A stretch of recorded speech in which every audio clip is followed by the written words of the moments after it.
If you had the power to immediately fix whatever's wrong with our current medical system, where would you start? Conflicts of interest. About 40 or 50 years ago, pharmaceutical CEOs actually went to jail if they knowingly sold a bad product and concealed information about the problems with that product. Since then, all they have done is paid fines. And so selling a product and concealing information about it is okay because paying the fine is considered the cost of doing business. How did the pharmaceutical industry come to capture the rest of the medical industry? And it's because they had so much money to bribe the NIH, the CDC, the FDA, the professional associations, the journals, the medical schools, and everyone else. Around the same time that John D. Rockefeller seized U.S. media, he also hijacked U.S. medicine. When it was discovered that drugs could be produced from petroleum, America's top oil mogul ordered his army of propagandists to invert reality accordingly.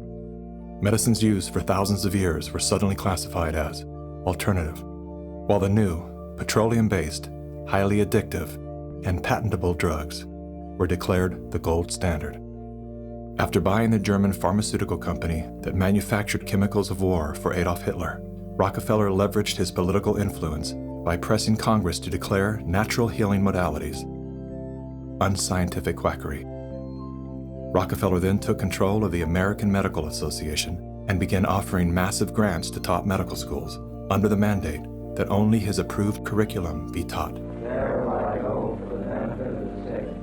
Any mention of the healing powers of herbs, plants, and diet was erased from most medical textbooks.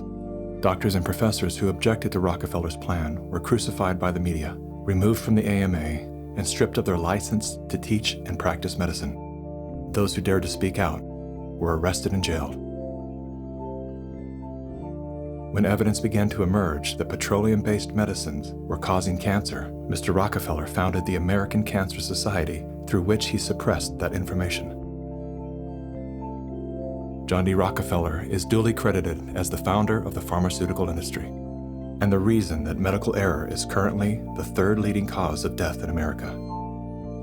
This is not an indictment against doctors. More than anyone, they are under the stranglehold of the single largest lobbying power in Washington. Every year, the pharmaceutical industry spends at least twice the amount as big oil to influence laws, policies, and public perception.